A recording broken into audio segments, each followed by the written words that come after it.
Aksi kawanan banjing loncat di Medan Daily kembali terekam kamera pengendara dan viral di sejumlah media sosial.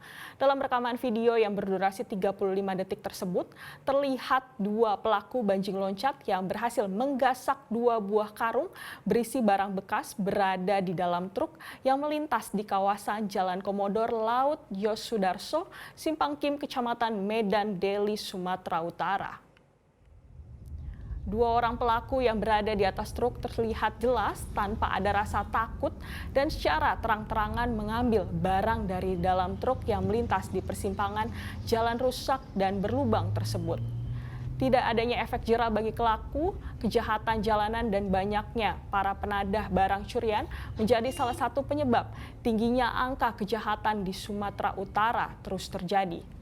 Kini petugas kepolisian dari Polsek Medan Labuhan terus mengejar dan telah mengetahui identitas pelaku banjing loncat yang telah membuat resah para sopir truk yang hendak membawa barang menuju pelabuhan internasional di Belawan. Untuk kedua pelaku, mereka naik ke atas truk mengambil dua karung isinya kaleng bekas. Butut. Selanjutnya Bang, untuk proses hukum pelaku ini dikenakan pasal apa? Untuk proses selanjutnya, kebetulan karena hasil butut kemarin sudah dikembalikan ke pemiliknya, namun dari seluruh negara positif kita limpahkan ke narkoba. Untuk proses selanjutnya disita. Jelajahi cara baru mendapatkan informasi. Download Metro TV Extend sekarang.